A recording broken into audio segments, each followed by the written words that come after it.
आप सभी का सायंकाल सुखमय हो और सुकून का हो, शांति का हो।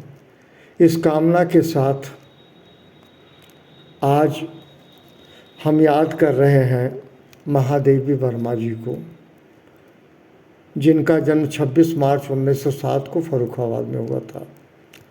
छायावादी कवित्री, आधुनिक हिंदी कविता की जननी मानी जाती हैं महादेवी वर्मा जी, और वो महिला विद्यापीठ में हिंदी साहित्य की प्रोफेसर भी थी। कर्म कर्तव्य की बात करूं, उनको सबसे ज़्यादा उनकी जो चाहत थी वो ये है कि महिला शिक्षित हों, महिला पढ़ी लिखी हों।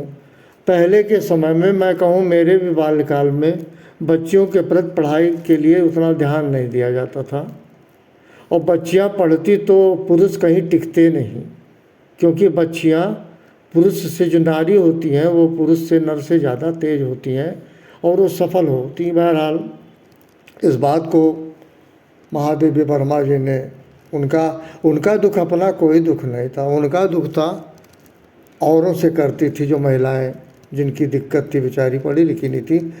बेचारी कह रहा हूँ, ऐसी बात आई है।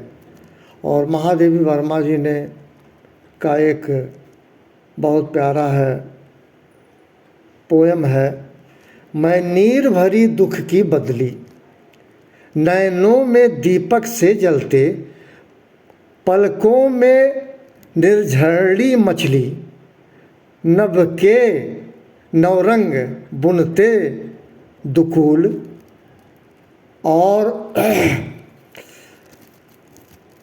छाया में मलय बयार पली, सुध मेरे आंगन की जग में, सुख की सिहरन हो अंत खिली, स्पंदन में घिर स्पंद क्या, क्रंदन में चाहत विश्व हंसा। वो कुछ इस तरह से बात आती है। उनका ये कहना था कवित्री का कि स्पंदन में, फिर उनका मन सिर्फ ये बात थी कि दुख में तो आनंद लेना चाहिए और कहीं अशांति है उसमें शांति ढूंढनी चाहिए।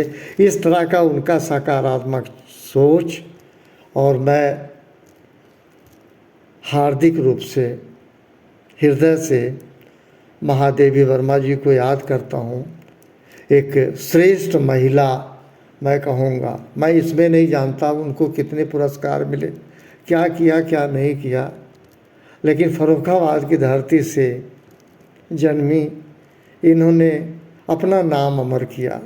किताबों में इनकी कविताएं हैं, गद्य भी लिखती थी।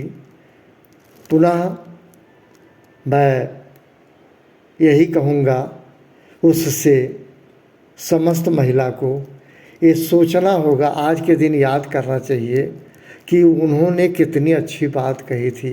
उनका दुख अपना कोई दुख नहीं था। उनकी शादी हुई थी, वैवाहिक जीवन बहुत सुंदर था, अपने पति के प्रति समर्पण भाव था, लेकिन उनको सदैव ये हलचल रहा महिला को लेके कि हर महिला को शिक्षित होना चाहिए, तभी वो सुयोग होगी। सकारात्मक सोच शायद उनका रहा होगा, क्योंकि महिला जननी है। एक महिला अगर श्रेष्ठ होती है, उसके 4 संतान होंगे तो कहते हैं होनहार विद्वान के हो चीखने पार। अगर माँ पढ़ी लिखी है, डेफिनेटली बच्चे बहुत अच्छे निकलेंगे। एनीवे, याद करने का दिन है।